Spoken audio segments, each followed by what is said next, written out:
I am Jeffrey Wernick, and here's why I started buying Bitcoin in 2009. We have been good friends since 2010, and ever since I've known you, you've been telling me to buy Bitcoin. When did you actually buy Bitcoin? I initially acquired Bitcoin in 2009. Wow, so the first year that it was around. Yes. And what made you think that Bitcoin was going to be the future? Well, that has to go back prior to Bitcoin itself, and really with my first interest in hard money.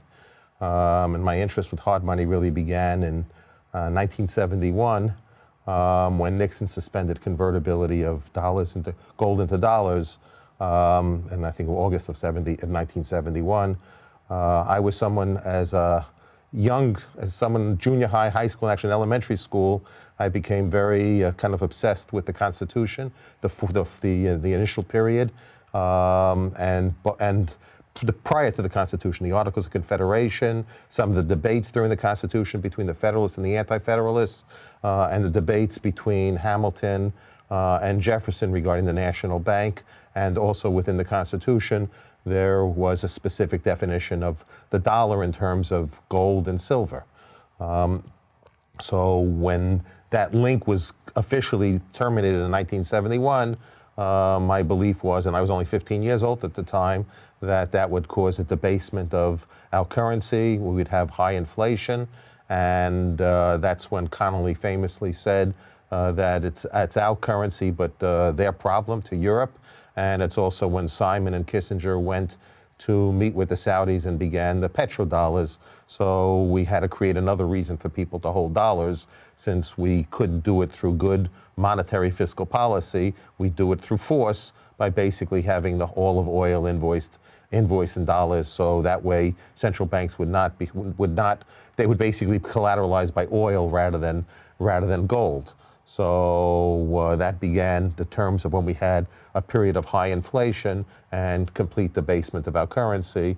And I became very, very interested in basically a strong currency for multiple reasons, because what was one of the reasons that drove that was we began to have the periods of deficit finance. So throughout our history, we basically had run reasonably balanced budget and a reasonably small government. And now we were at war, we had the welfare state, and we started running big deficits and debasing our money. So I thought that it was changing the relationship between the citizen and the governed, and who governs us. And I much prefer when a government gets the consent of the people for whatever it does, and the consent means, I want to spend this money, will you pay the taxes to support this spending? And I think that builds a much better relationship than one where the government says, I'm going to spend whatever I spend, but don't worry about it. I'm going to borrow money and I'm going to run a monetary policy that'll mean that don't ever worry about you ever thinking that you'll ever have to pay this debt off. It's all a game anyway. So that basically has ended the relationship.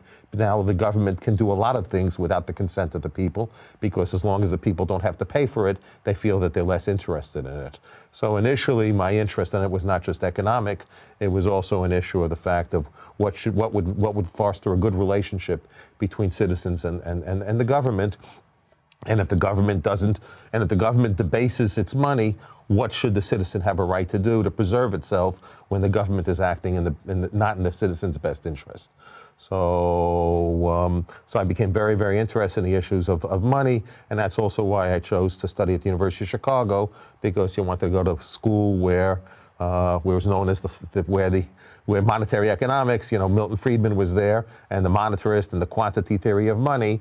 So I became very, very interested in gold and monetary theory, and I was very anti-Keynesian and very against government trying to manipulate and manage aggregate demand. When I got to Chicago, though, I got disappointed, because ultimately I saw in Chicago they also liked to manage aggregate demand. They just thought fiscal policy was less effective than monetary policy, and so I was very disappointed with the fact of, one is I really didn't support an independent central bank.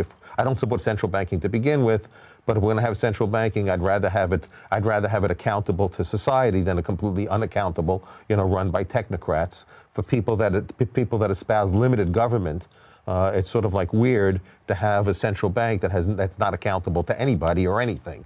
For me, Friedman's support of an independent central bank seemed very inconsistent with his quote libertarian rhetoric. So I think ultimately central banking is what's enabled governments to grow as much as they have, because they enable governments to spend with absolutely no discipline involved. And what problem with money does cryptocurrency solve for you? I think that with respect to the several issues with money that crypto solves. I think first is who issues it. Okay, it's decentralized.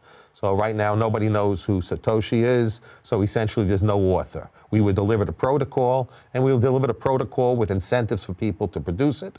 And the people who produce it just produce it based upon the design that incentivizes them to produce it.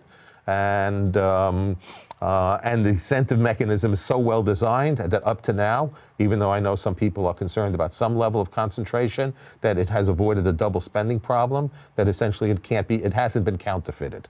So nobody's been able to go in and counterfeit the digital currency yet. So we have a currency that can't be counterfeited, that we kind of know the rules under which how it's created, and we know there's a hard budget constraint in how many are going to be issued. And its distribution through the system is not determined by any authority. So it's not like somebody says, if I need to have economic growth, I'm going to give this institution money, and they're going to transmit it to a certain universe of people. Okay, that ultimately everybody has the same access to it at any point in time, just different units of it according to whatever their own personal budget constraints are. But nobody has privileged access to it, except you could say maybe the miners who pay to produce it, and they take a business risk associated with it, and anybody can choose to get into the mining business. So it's a people's currency. It's defined by the people, and it's defined by rules and a protocol that people trust.